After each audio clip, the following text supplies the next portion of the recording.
जी गुरु जी। सबसे पहले एक छोटा सा परिचय।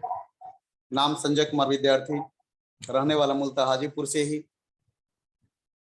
और हाजीपुर में ही बीपीएससी 2000 बैच का शिक्षक अपने जिंदगी को धीरे धीरे मैं जी रहा था। लेकिन बस जिंदगी ज्यों की त्यों कट रही, मैं जिंदगी जी नहीं रहा, मेरी जिंदगी कट रही थी। और वैसी ही परिस्थिति में जिंदगी जीने का ख्याल आया था। तो दोस्तों, कहा जाता है कि जब भी जिंदगी जीने का ख्याल आता है तो सबसे पहले हम परमपिता परमेश्वर को नमन करते हैं। तो आज के इस मीटिंग की शुरुआत से पूर्व मैं सबसे पहला नमन परमपिता परमेश्वर को करता हूं, जिन्होंने हमें 84 लाख योनियों में मानव योनि में जन्म दिया।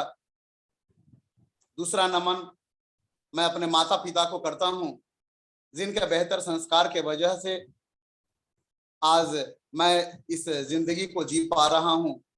और तीसरा नमन मैं अपने जीवन में आए उन गुरुओं को करता हूं, जिनके माध्यम से मैं आज इस मुकाम पे हूं। मैं आज आप लोगों के सामने कुछ विचार रखने का हिम्मत जुटा पाया हूं, और इसका सारा श्रेय यदि जाता है तो सिर्फ और सिर्फ हमारे मेंटर, हमारे गुरुदेव, इस सिस्टम में हमारे भगवान राजेश रंजन मिश्रा सर को जाता है।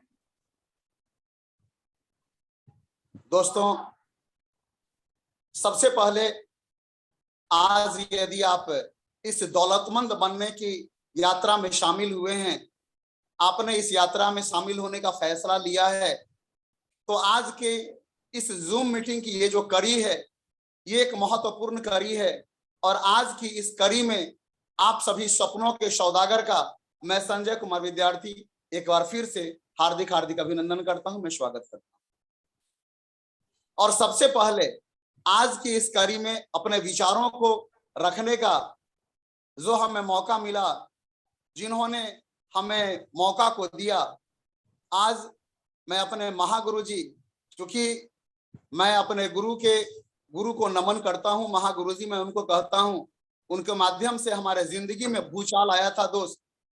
तो अपने महागुरु ट्रिपल डायमंड श्रीमान नरेश कुमार मिश्रा सर को मैं नमन करता हूं, उनके प्रति कृतज्ञता का भाव अर्पित करता हूं, मैं उनके प्रति आभार प्रकट करता हूं। दोस्तों, सबसे बड़ी चीज है कि जिंदगी में बहुत सारी बातें आती हैं, लेकिन हम उन बातों को ध्यान में नहीं देते हैं।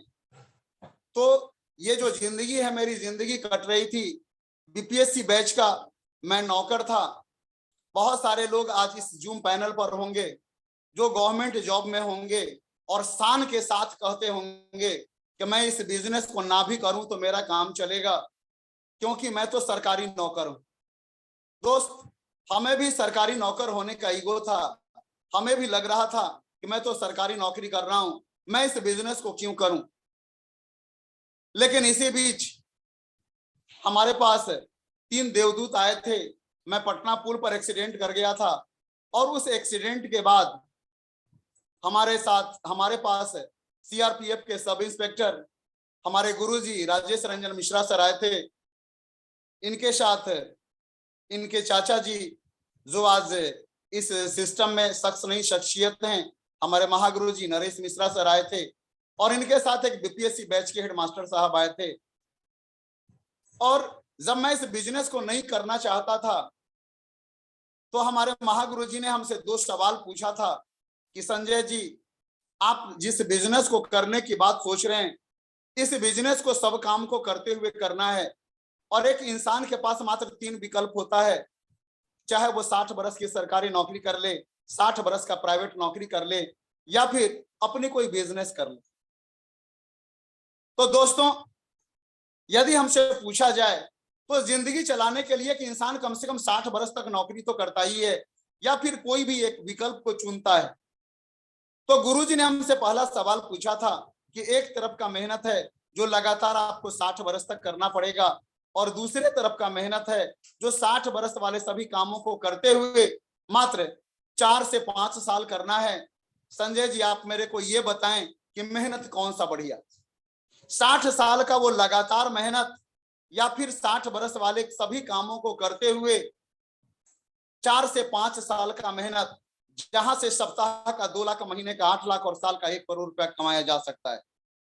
दोस्तों, मैंने अपने गुरुजी को बताया था कि गुरुजी यदि किसी काम को छोड़ना नहीं पड़े और सभी कामों को करते हुए यदि 4 से 5 साल में लाखों रुपए का महीना हमारे पास आता है तो 5 साल से बेहतर और कुछ हो ही नहीं सकता।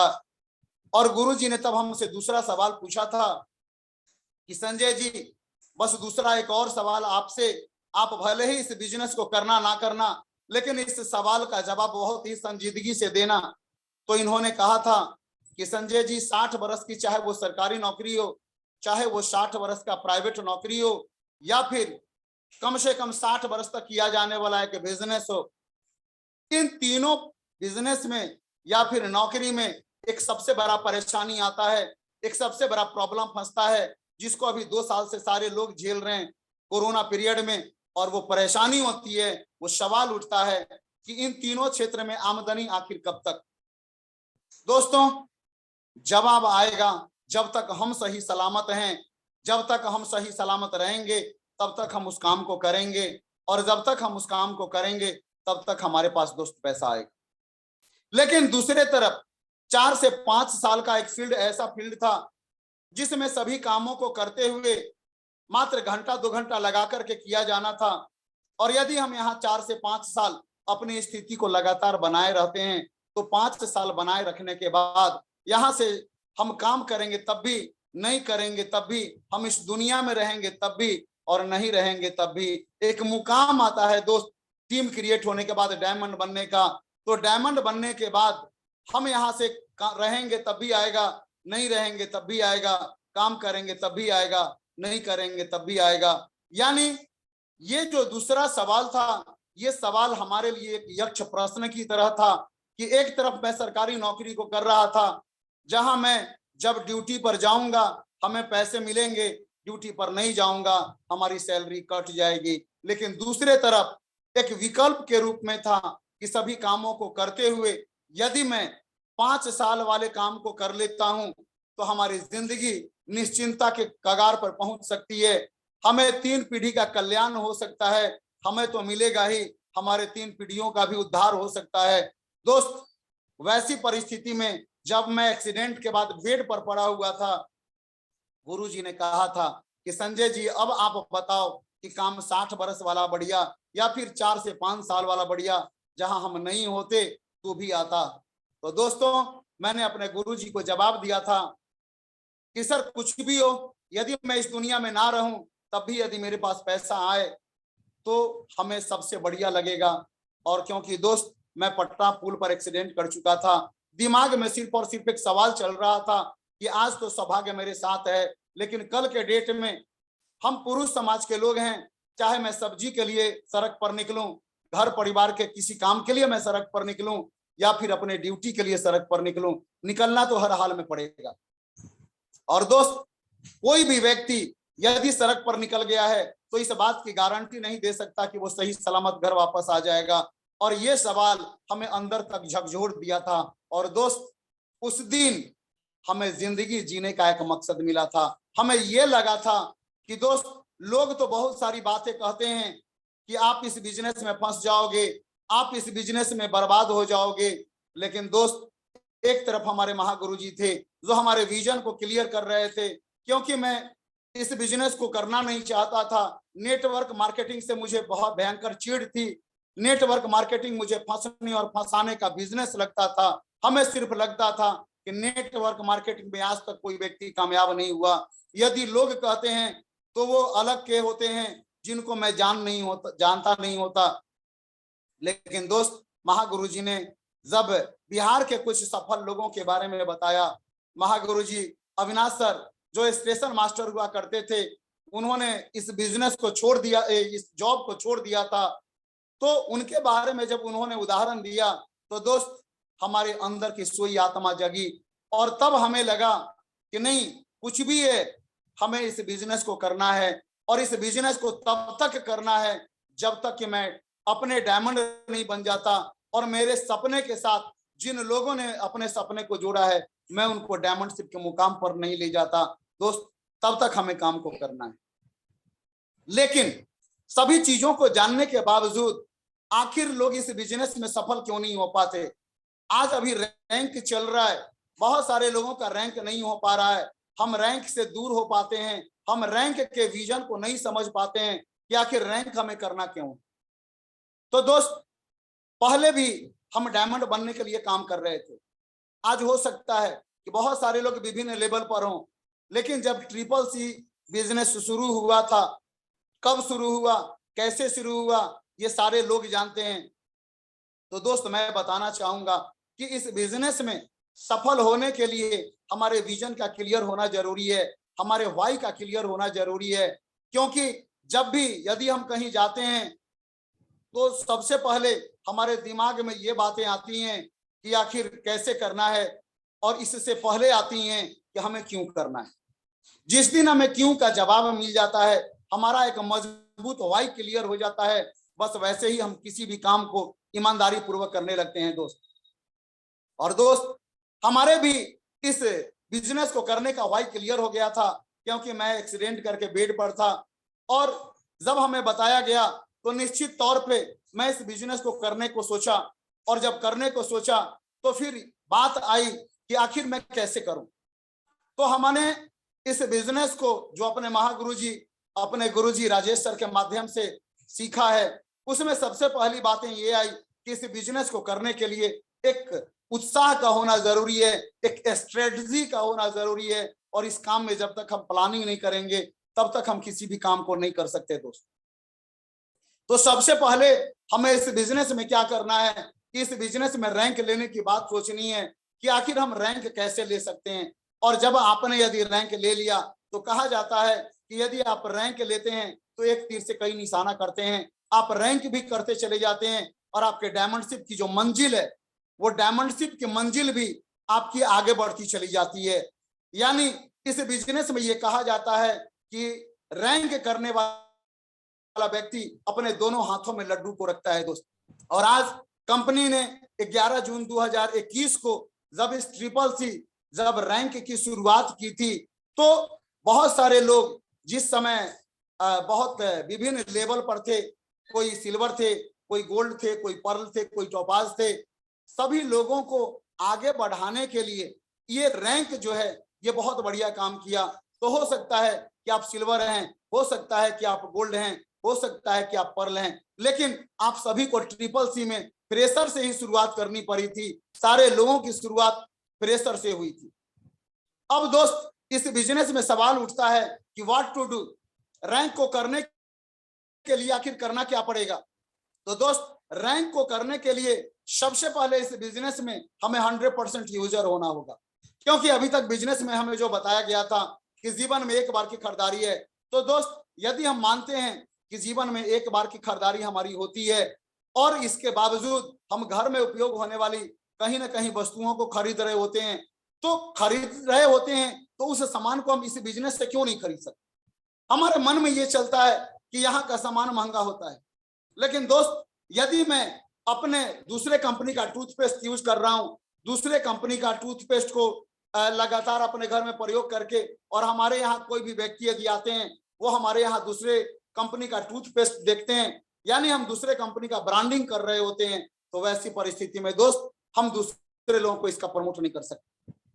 और यदि हमें रॉयल्टी लेनी है तो हमें रॉयल्टी तब तक नहीं मिलेगी जब तक हम यहाँ लॉयल्टी को नहीं लेते हैं, यानी हम यहाँ लॉयल होकर के प्रोडक्ट को नहीं यूज करते हैं, तब तक हम बहुत बड़ा काम दोस्त नहीं कर सकते हैं।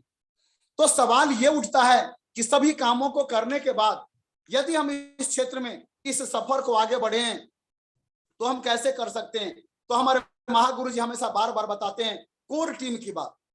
कोई भी व्यक्ति कोर टीम को बना सकता है। आज जो व्यक्ति ज्वाइन किया है वो भी अपने साथ कम से कम 3 व्यक्ति को यदि ज्वाइन करता है केवाईसी करने के लिए, तो वो भी व्यक्ति अपने साथ कोर टीम को बना सकता है। लेकिन दोस्त, हम ऐसा नहीं कर पाते हैं, हम ऐसा नहीं कर पाते हैं। उनको लगता है कि गुरुजी को बस कहना काम है, ये कहते जा रहे हैं और हमारा सुनना काम है, हम लगातार सुनते चल रहे हैं। लेकिन दोस्त, ऐसे आप कभी भी सफल नहीं हो सकते, ऐसे आप कभी भी सफल नहीं हो सकते। आपको यदि लगता है कि इस बिजनेस में सफल होना है तो इसका कुछ मानक है, इस सिस्टम ने कुछ रास्ते तय कर रखे हैं, उस रास्ते पर आपको भी चलना पड़ेगा। तो दोस्त, हो सकता है कि आप सिल्वर हैं, यदि कोई भी व्यक्ति सिल्वर है, जिनकी टीम 50 लोगों की होती है, वो ज्यादा नहीं, कम से कम 10 अपने पर्सनल से और 10 अपने पावर से लोगों का एक टीम तैयार करते हैं और उन 20 लोगों के साथ मजबूती से लगातार आगे बढ़ने की बात करते हैं, तो इस बात की पक्की गारंटी है कि इस 20 में से कम 3 लेफ्ट और 3 राइट आपके कंप्लीट लीडर बनेंगे, जो डायमंड की सोच रखने वाले होंगे। दोस्त, यदि इसी तरह प्लेटिनम है, कम से कम वो 20 लेफ्ट और 20 राइट की बात करें और उनके साथ काम करने की बात सोचें और लगातार प्रोडक्ट का प्रमोशन करें। जहां भी आप प्लान के लिए जाते हैं, अपने बैग में कुछ प्रोडक्ट को रखें। जिस समय CCC की शुरुआत दोस्तों हुई थी, उस समय हमने प्रोडक्ट बैग में रख करके चलने का काम किया था, लेकिन जैसे जैसे वो प्लान पुराना होता चला गया, हम अपने बैग में प्रोडक्ट को रखना छोड़ दिए। दोस्त, इससे आपका बिजनेस कमजोर हुआ है, इससे आपका बिजनेस कमजोर हुआ है। आज के डेट में आप कहीं भी यदि आप प्लान को करने जाते हैं, तो प्लान को करने जाते हैं या फिर फॉलोअप करने जाते हैं, अपने बैग में कुछ प्रोडक्ट रखें और उनके पास जब भी आप आते हैं, आप उनको टूथपेस्ट यूज करने के लिए दें, आप उनको फेस वॉश यूज करने के लिए दें। यदि आप इस ढंग से कर देते हैं तो फीडबैक लेने के लिए आपके पास एक बहाना होता है कि हमने जो टूथपेस्ट दिया था, आज हम उसका फीडबैक जानने आए हैं कि आपको ये टूथपेस्ट कैसा लगा। आपने जो ये चारकोल फेस वॉश यूज किया, इस चारकोल फेस वॉश का फीडबैक हमें बताइए, और इस बहाने हम उनका फॉलो अप कर सकते हैं। लेकिन दोस्त, इस काम को हम करना बंद कर दिए और परिणाम है कि रिजल्ट हमारा घटता चला जा रहा है, रिजल्ट हमारा गिरता चला जा रहा है और आप चिंतित होते हैं कि गुरुजी हमारा बिजनेस नहीं चल रहा है। कैसे चलेगा बिजनेस? जो इसका बेसिक काम था, उस बेसिक काम को हमने करना बंद कर दिया है। आपको करना क्या होगा? अब आपकी जो भी टीम है, आपकी जो भी टीम है, उस टीम में से पावर ऑफ रैंक, जो पावर ऑफ रैंक होता है, रैंक का जो पावर होता है, उस रैंक को कराने के लिए कम से कम एक लेफ्ट और एक राइट व्यक्ति को हमेशा चुनना पड़े। और दोस्त, इसके लिए डेली की प्लानिंग करनी पड़ेगी। हमारा डेली का प्लानिंग खत्म हो गया है, हम डेली प्लान नहीं कर पाते कि कल हमें करना क्या है। तो कल जो हमें करना है उसकी प्लानिंग हमेशा रात में करनी होगी। लेकिन जब हम लीडर्स को फोन करते हैं कि आज का आपका क्या प्रोग्राम है, तो कहते हैं कि सर अभी तक तय नहीं किए हैं, अब तय करके बताते हैं। सोचिए दोस्त, कैसे आपका बिजनेस डेवलप हो सकता है, कैसे आपका बिजनेस डेवलप हो सकता है? आप सिर्फ अपने अपलाइन पे, अपने मेंटर पे आरोप लगाने का काम कर सकते हैं कि सर मेरा बिजनेस नहीं चल रहा, हम प्लान भी दिखा रहे, हम फॉलोअप भी दिखा रहे, लेकिन मेरा काम नहीं आगे बढ़ रहा, कैसे मेरा काम हो सकता है? तो दोस्त, जब तक आप प्लानिंग के आधार पे अपने काम पर फोकस नहीं करेंगे, तब तक दोस्त आपका बहुत बड़ा काम नहीं हो सकता। क्योंकि जब तक आपका गोल पूरा नहीं होगा, जब तक आप उस गोल के साथ टाइम बॉन्ड को नहीं रखेंगे, तो हम गोल तय कर लेते हैं, हम सपना बुन लेते हैं, लेकिन उस सपने के साथ डेट पिंच नहीं करते हैं, यानी हम उस पर टाइम बॉन्ड नहीं करते हैं। तो जब भी आप काम करें, जब भी आप गोल को बनावे, तो आपको गोल जो है वो निश्चित तौर पे टाइम बॉन्ड एक्शन के साथ होना चाहिए। जब तक आप टाइम बॉन्ड एक्शन के साथ काम को नहीं करेंगे, तब तक आपका वो गोल पूरा नहीं हो सकता, तब तक आपका वो ड्रीम पूरा नहीं हो सकता। और तो यहाँ होता क्या है कि हम गोल की डिफिनीशन को समझ नहीं पाते कि आखिर हम गोल को तय क्यों करें, हम गोल क्यों बनावें, हम अपने अपलाइन पर विश्वास क्यों करें, हम अपने आप पर भरोसा नहीं रख पाते। दोस्त, मैं आपको बताऊं, आज बहुत सारे गार्जियन को कहते सुना है कि बेटा तू कुछ भी नहीं कर सकते, तुम्हारा पढ़ाई में मन नहीं लगता तो कुछ भी नहीं कर सकते। यानी हम अपने पड़ोसी के बच्चे पर भरोसा करते हैं, अपने बच्चों पर भरोसा नहीं करते हैं। और यही बात हमारे खुद के साथ होती है कि हम दूसरे की बातों पर भरोसा करते हैं, हम चाचा की बातों पर भरोसा करते हैं, हम दादा की बातों पर भरोसा करते हैं, जो हमेशा कहते हैं कि तू इस बिजनेस में सफल नहीं हो सकता, तुम्हें नौकरी करनी चाहिए, तुम्हें नौकर की जिंदगी जीनी चाहिए। तो दोस्त, कहीं ना कहीं निश्चित तौर पे हम अगल बगल वाले लोगों पर भरोसा कर लेते हैं, लेकिन अपने आप पे भरोसा नहीं कर पाते। और जब तक हम अपने आप पे भरोसा नहीं करेंगे दोस्त, हम बहुत बड़ा काम नहीं कर पाएंगे। क्योंकि ये जो बिजनेस है, ये बिजनेस विश्वास पर टिका हुआ है, बिलीव आपको अपने आप पर करना पड़ेगा, आपको अपने अपलाइन, अपने मेंटर्स पर बिलीव करना पड़ेगा। निश्चित तौर पे बिलीव करके ही आप यहाँ से कदम बढ़ाएंगे तो आप सफलता के मुकाम पर जा सकते हैं। तो आप जब तक फोकस्ड नहीं करेंगे काम पे, जब तक वो काम आपकी प्रायोरिटी में नहीं होगा, तो दोस्तों प्रायोरिटी के लिए कहा गया है कि your priority express your action, and दूसरी तरफ ये भी कहा गया है कि your action express your priority. यानी दोस्त, हम जब तक किसी काम को प्रायोरिटी के तहत उसको सुचारू रूप में नहीं लाएंगे तब तक हम सफल नहीं हो सकते। तो आप सबसे पहले अपने आप को सिलेक्ट कीजिए कि हमको किन लीडर्स के साथ काम करना है। जिन लीडर के साथ काम करना है उनको आपको सिलेक्ट करना पड़ेगा। हमारे महागुरु जी बार बार बताते हैं कि बहुत सारे लीडर आपके साथ होते हैं, लेकिन जो आपकी बात को मानते हैं आप उनके साथ थोड़ा सा ज्यादा काम करें, और जो बात नहीं मानते हैं आप उनको समय दें, लेकिन सिस्टम के मुताबिक दें। दोस्त, यहाँ पर जो रेशियो होता है, यहाँ जो सफलता का रेशियो होता है, बहुत सारे लोग कहते हैं कि हमारी तो टीम 100 लोगों की है लेकिन कोई भी काम नहीं कर रहा, मेरा टीम कैसे डेवलप करेगा। तो मैं उनके लिए आज एक बात बताना चाहता हूं दोस्त, कि इस बिजनेस में 60 से 70% लोग भार टारने के लिए आते हैं। आप जब उस व्यक्ति को प्लान दिखाते हैं तो प्लान देखने के बाद जैसे ही उनको बताया जाता है तो वो कहते हैं कि देखिए मैं, आप आ गए हैं तो मैं एक प्रोडक्ट ले रहा हूं। तो 60 से 70% लोग जो होते हैं वो आपके भार को टारने आते हैं, और उसी में कुछ लोग लीडर भी बनते हैं। लेकिन ये जो 30% लोग लीडर बच गए, इस 30% में से जो 50% लोग हैं, यानी 15%, 30 में से 15% जो लोग हैं वो 2-4 महीना करेंगे, 2-4 लोगों को बताएंगे, और जब लोग नहीं जुड़ेंगे तो कहेंगे कि ऐसा कुछ होता नहीं है, इस बिजनेस को हम नहीं कर पाएंगे। आखिर क्यों? जिस दिन आपको प्लान बताया गया था उसी दिन बताया गया था कि सप्ताह में यदि मात्र 2 घंटे का समय निकालते हैं और 1 साल समय निकालते हैं तो 52 सप्ताह में 2-2 प्लान करके 104 लोगों की संख्या दोस्त होती है, और 104 लोगों में से मात्र 10% लोग भी आते हैं, तब भी आप 4 साल में यहां से सफल हो पाते हैं। लेकिन दोस्त, बहुत सारे लोगों को लगता है कि ये जो 10 लोग हैं वो शुरुआती 10 लोग काहे नहीं होते हैं। लेकिन दोस्त, ये जो बिजनेस है वो सप्ताह का 2 लाख, महीने का 8 लाख कमाने का बिजनेस है, जो बिना पूंजी लगाए हुए आप यहां से कमाते हैं। अब सवाल ये उठता है कि ये जो 10 लोग हैं वो शुरुआती के भी 10 लोग हो सकते हैं, ये 10 लोग 50 से 60 के बीच के सीरियल नंबर वाले लोग भी 10 लोग हो सकते हैं, और कहीं ऊपर वाला आपकी परीक्षा लेने लगेगा तो ये जो 10 लोग होते हैं, ये 94 के बाद जो 104 के बीच के 10 लोग होते हैं ये भी हो सकते हैं। यानी हर हाल में आपको 104 तक प्लान तो दिखाना पड़ेगा। लेकिन दोस्त, हम ऐसा नहीं कर पाते, हम नहीं कर पाते। हमारा बिलीव लेवल कमजोर होता चला जाता है जब हमारे टीम में ज्वाइनिंग नहीं होती है।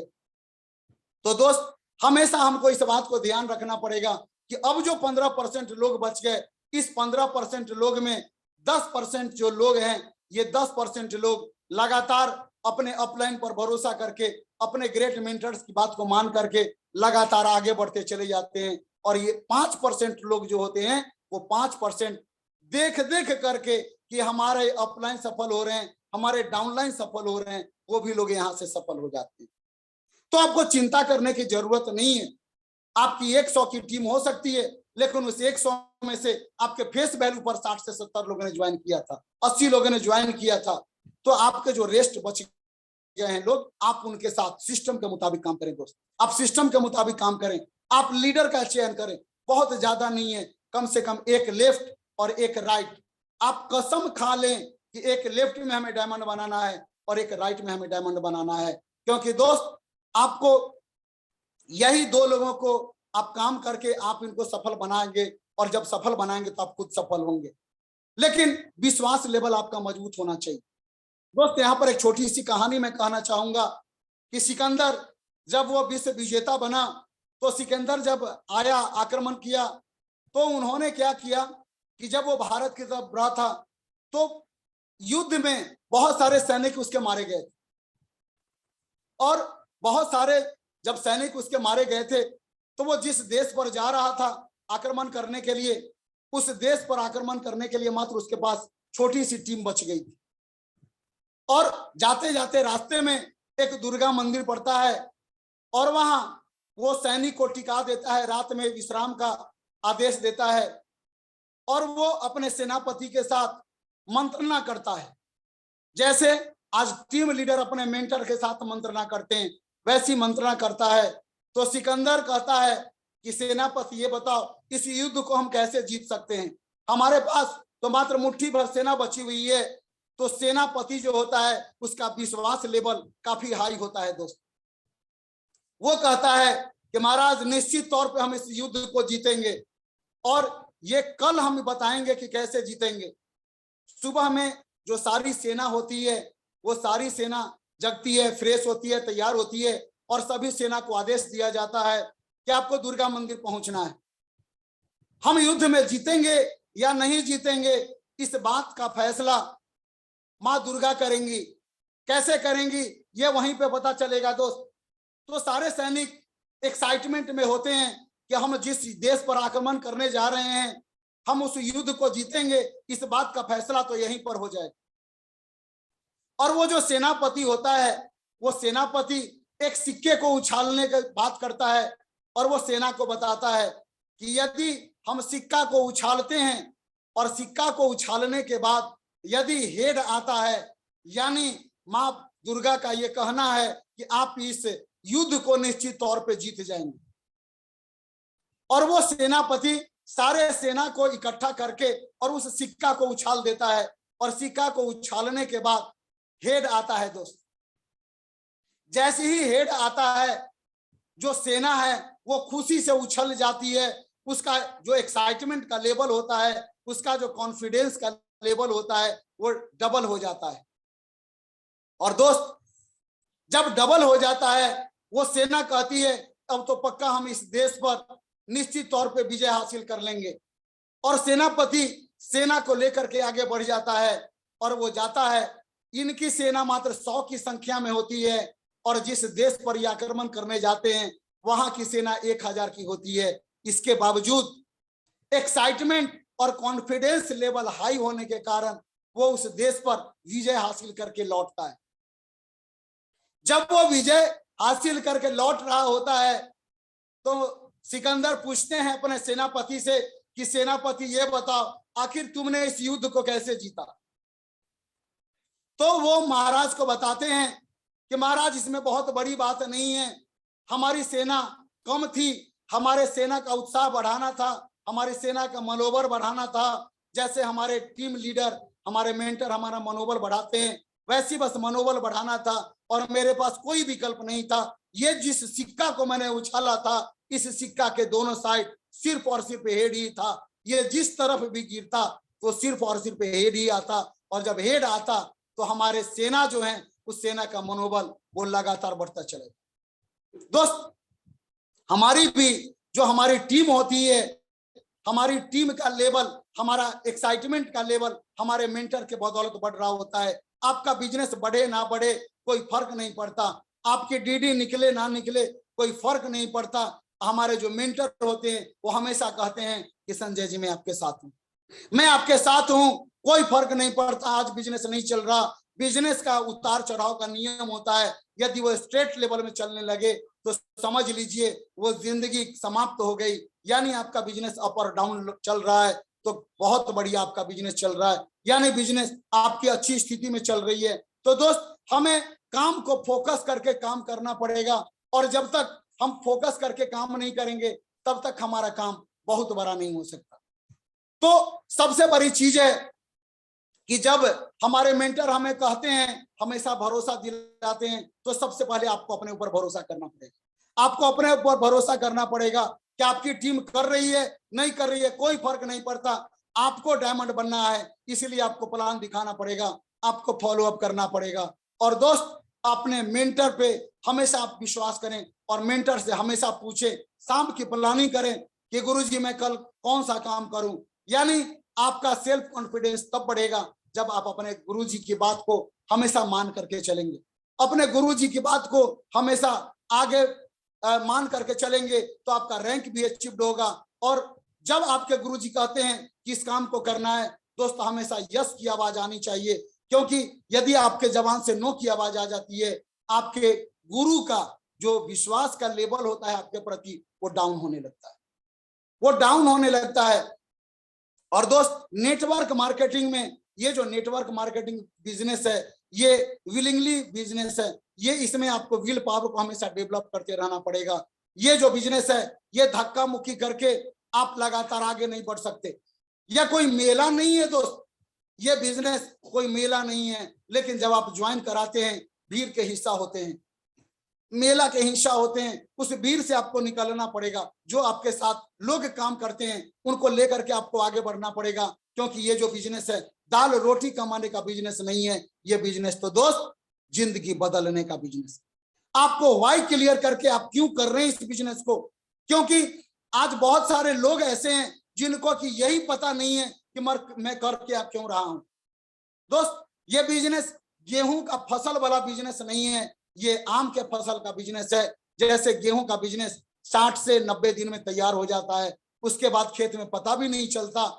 लेकिन दोस्त आम का जो पौधा होता है, आम का पौधा यदि आप लगाते हैं, इसका फल आप भी खाते हैं, आपके बच्चे भी खाते हैं, और आपके जो पोता होता है वो भी खाता है। यानी यहाँ से 3 जनरेशन को बदला जा सकता है, ये 3 जनरेशन को बदला जा सकता है।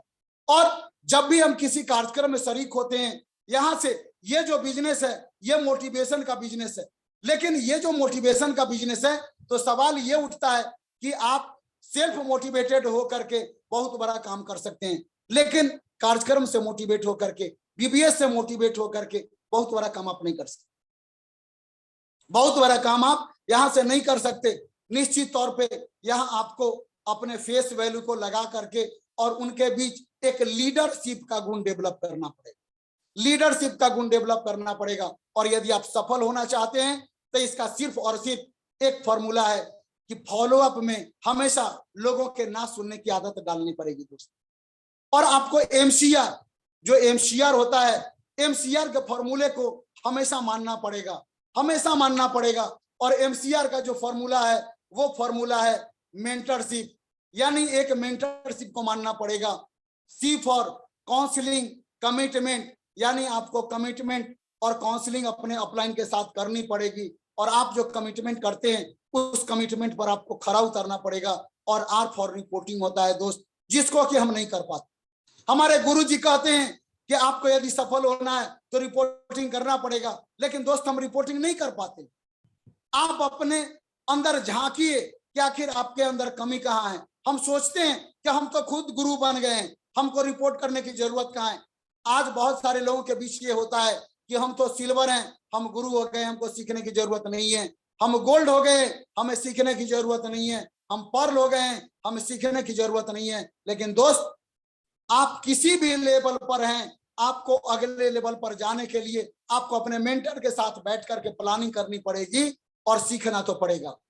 क्योंकि इसका जो हायर लेवल होता है यूनिवर्सल क्राउन एम्बेसडर, यदि आज के डेट में हम इमरोल्ड हैं तो हमें रूबी पर जाने के लिए एक मेंटरशिप की जरूरत है। यदि आप पर्ल पे हैं तो आपको टॉपाज बनने के लिए, कोरल बनने के लिए एक मेंटरशिप की जरूरत पड़ेगी। लेकिन दोस्त हम ये नहीं कर पाते। हमें लगता है कि हम रिपोर्टिंग क्यों करें, क्या आवश्यकता है हमें रिपोर्टिंग कराने की। हम तो सब कुछ जान रहे हैं, हमें अपने अपलाइन से काउंसलिंग कराने की जरूरत कहाँ है। हम जो कमिटमेंट करते हैं कि हमारा गुरुजी इतना भी जाएगा, उस कमिटमेंट को पूरा करने की जरूरत कहाँ है। लेकिन दोस्त जब तक आप इस काम को नहीं करेंगे तब तक ये काम नहीं हो पाएगा। मैं एक छोटी सी कहानी की चर्चा करना चाहूंगा दोस्त। एक बार की बात है कि कौरवों और पांडवों को गुरु द्रोणाचार्य युद्ध कौशल की ट्रेनिंग दे रहे थे, और युद्ध कौशल की ट्रेनिंग के दौरान गुरु द्रोण ने कौरवों के बीच से दुर्योधन को बुलाया, और दुर्योधन को बुला करके कहा कि दुर्योधन मुझे बहुत जोरों की प्यास लगी है, मुझे पानी की व्यवस्था करो। अब दुर्योधन ने कहा कि गुरुजी मैं पानी की व्यवस्था इस मैदान में कहां करूं। तो वो कहे कि तुम्हारे गदा मारने से पानी निकलेगी। गुरु द्रोण ने दुर्योधन को कहा कि तुम्हारे गदा मारने से पानी निकलेगी, लेकिन वो कहे कि मैं गदा मारूं तो कहां मारूं। इनको पता ही नहीं था कि मैं गदा मारूं तो कहां मारूं। जैसे ही इन्होंने कहा कि गुरुजी मैं कहां गदा मारूं, तो दोस्त गुरु तो गुरु होते हैं, कुछ भी आप कर लेवे, आपसे ज्यादा नॉलेज भी गुरुजी के पास होता है, और आपसे ज्यादा एक्साइटमेंट का लेवल भी गुरुजी के पास होता है। और गुरु तो हमेशा दोस्त गुरु होते हैं। गुरुजी ने दुर्योधन को कहा कि तू हट, दुर्योधन तू क्या पानी निकालेगा, पता नहीं हमने जो युद्ध कौशल तुझे सिखाया तूने सीखा क्या। लेकिन इसी बीच गुरु द्रोण ने भीम को बुलाया, गुरु द्रोण ने भीम को बुलाया और भीम को भी यही बातें कही कि भीम कुछ भी है, हमें प्यास लगी है, तुझे पानी की व्यवस्था करनी है, मुझे पानी चाहिए। इसने गुरुजी को कहा कि गुरुजी आपका आदेश ही हमें काफी है। उसने जैसे ही धरती पर गदा पटकने के लिए गदा को उठाया, उस धरती से पानी का फव्वारा छूट पड़ा। और दोस्त ये जो पानी का फव्वारा छूटा, तो जैसे ही ये गदा उठाया तो सीधे वहां पर पानी का फव्वारा छूटने से पहले ये हुआ कि गुरु द्रोण ने पूछा भीम से कि भीम ये बता, तुझे कैसे पता कि तू जहां खड़ा है वहां पानी मारेगा, ये गदा मारेगा और ये पानी निकलेगी। तो दोस्त भीम ने अपने गुरु को हाथ जोड़कर कहा, विनम्रता पूर्वक कहा कि गुरुजी दुर्योधन को अपनी विद्या पर भरोसा हो या ना हो, उसे अपने बाजू पर भरोसा हो या ना हो, हमें नहीं पता, लेकिन गुरुजी हमें आप पर भरोसा है और आपके ही दी हुई विद्या हमारे पास है। आपने जो विद्या हमें दी है, हमें पता है कि मैं जहां वज्र को पटक दूंगा, मैं जहां इस गदा को मारूंगा, पानी वहीं से गुरुजी निकल जाएगा। और मैं यही सोच करके यहाँ पर मैं गदा मार रहा था। तो दोस्त आपको यदि इस बिजनेस में सफल होना है तो आपको अपने गुरु पर भरोसा करना होगा, जिनके कारण आप इस बिजनेस में सफल हो सकते हैं। वही गुरु आपके बीच ड्रीम को तय कराएंगे, ड्रीम को गोल में कन्वर्ट करेंगे, वो उस पर डेट पिंच करवाएंगे। यानी आपकी सफलता की सारी जो कहानियां होती है दोस्त, वो आपके गुरु पर निर्भर होती है। तो दोस्त आप इस बिजनेस में यदि सफल होना चाहते हैं तो बस कुछ भी हो, हमारे मेंटर राजेश रंजन मिश्रा सर की तरह आप अपने आप को अपने गुरु के प्रति समर्पित कर दें, क्योंकि इस बिजनेस में सफलता का सबसे बड़ा जो राज है वो गुरु के प्रति समर्पण है। गुरु के प्रति समर्पित कर लें और गुरु के प्रति समर्पित होकर के जैसे जैसे गुरु जी आपको बताते हैं बस वैसे वैसे आप काम करके चलें। दोस्त आप यहां से निश्चित तौर पे सफल हो जाएंगे, आप यहां से निश्चित तौर पे सफल हो जाएंगे। तो दोस्त समय हो रहा है और मैं अपनी वाणी को यहीं पे समाप्त करूंगा, क्योंकि वक्त लिमिट है और गुरुजी ने जो वक्त लिमिट किया है मैं उस वक्त को शायद क्रॉस कर रहा हूं या क्रॉस कर चुका हूं। तो दोस्त मैं इतना ही कहूंगा कि जो बातें आपको अच्छी लगी हैं